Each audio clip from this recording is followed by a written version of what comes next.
Eu vi que você participou de uma ação essa semana, saiu o vídeo lá, né, e tal, da mulher que foi... Parece que é um tortura-hélio, caralho. A gente recebeu uma denúncia de que uma usuária de drogas, isso chegou na informação, que ela seria usuária de drogas e que ela estava sendo torturada por narcotraficantes, narcoterroristas daquela localidade, e logo após eles iriam levá-la para a morte. Então a gente foi acionado e a gente ficou em contato com o delegado e a gente está aqui na porta da favela. Entra ou não entra? Como é que faz? Ele avalia o risco. Favela lá em Noan? Favela lá em Noan, risca-faca. Eu tava com um colega, pô, quero muito salvar a vida dela. Falei, era só vocês dois? Num primeiro momento, sim. Uhum. E os outros policiais começaram a se deslocar pra lá. Mas a gente ficou naquela de, pô, meu irmão, se vocês demorarem muito, a gente vai ter que entrar. Porque senão não vai adiantar. A gente vai entrar depois pra tirar o corpo da mulher. Aí eles chegaram, total de 5 policiais. Aí a gente entrou lá e logo de cara a gente fomos confrontados, fomos atacados pelos narcoterroristas daquela região. A viatura chegou a levar 2 disparos, mas eles são muito covardes, como sempre, né? Eles atiraram na viatura e correram. Então a gente conseguiu achar o radinho, já peguei o radinho deles e coloquei para ouvir a comunicação deles. Eu vi. Largaram o chinelo para trás, largaram tudo. Eles são covardes, é essa palavra. Eles batiam numa pessoa desarmada, indefesa, e atiraram na polícia de um local escondido. E fugiram logo após. É assim que eles são. Os narcoterroristas são covardes e desleais. Eles não combatem um combate justo. É sempre na covardia, é sempre de forma traiçoeira. A gente conseguiu entrar lá, aí a gente procurou estabilizar o local, eu, o colega e os demais policiais. E após estabilizar o local, a gente começou a procurar a mulher. Caramba, mas será que isso é verdade? Será que agora é essa denúncia? Porque a denúncia poderia ser uma denúncia falsa. Pode ser falsa, né? Você vê como é que o policial se coloca em risco. Verdade. Só de saber da possibilidade de uma pessoa tá tendo algum direito cerceado. Então, a gente começou a procurar o corpo da mulher e a gente, pô, não é possível. Pô, era pra estar aqui, então. Pô, se era aqui, era aqui. Aí um dos policiais viu marca de sangue no chão. A gente, meu irmão, isso é verdade, hein? A gente começou a avançar pra dentro da favela. Aí logo assim que a gente virou num lugar onde tinha uma língua negra, né? Um valão. Que é isso? Sim. Um valão exposto, né? Um esgoto aberto, a céu aberto. Tinha uma parede escrito, Cantinho do sem amor, cada fofoca 10 pauladas. Ah, eu vi essa pichação.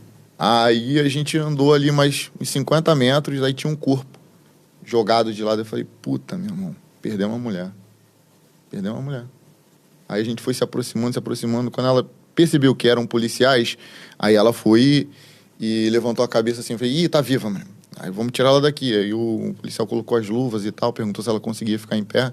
Ela conseguiu ficar em pé com certa dificuldade, colocamos na viatura e levamos pro hospital. E a investigação continua, né, para identificar as pessoas que... Depois dessa mulher é conduzida à delegacia? Nós levamos ela inicialmente para o hospital para ver se ela tinha condições de ir à delegacia. Uhum. Obviamente, logo depois ela foi para a delegacia, prestou termo de declaração dela, falou que foi acusada injustamente de furto e estava ali recebendo a sua sentença. Porque nas favelas, isso as pessoas não falam, né? Tu não vê na mídia. Lá os criminosos fazem suas próprias leis e ninguém questiona essas leis. Você já deve ter recebido alguns vídeos de meninas que são espancadas ali e filmadas. Esse vídeo segue para alguma liderança daquela favela, no sentido de que algum artigo da lei deles está sendo cumprido.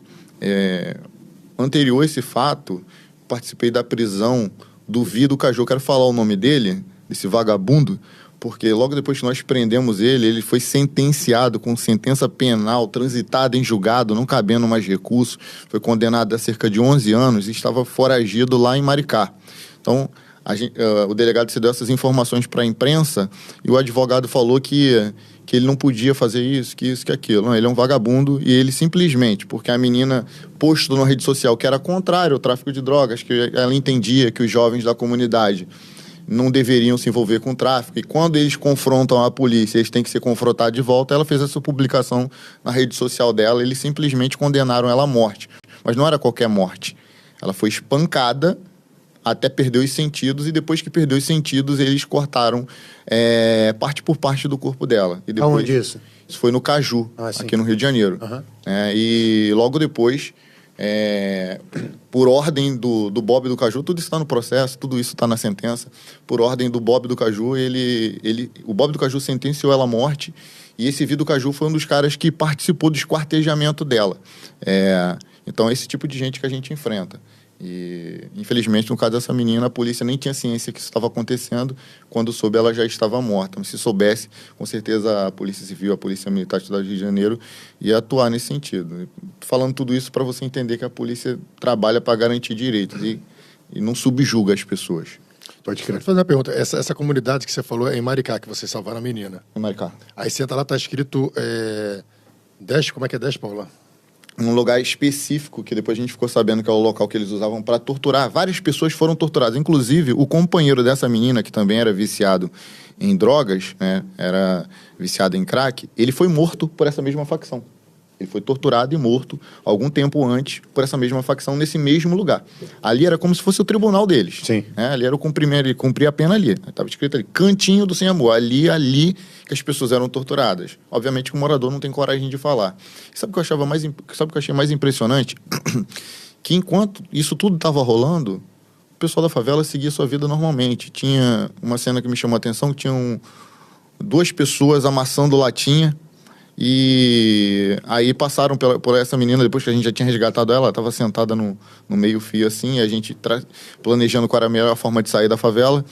E ela... É ruim ali, Romulo, a localidade, a gente de entrar e sair? Eu não sei onde fica.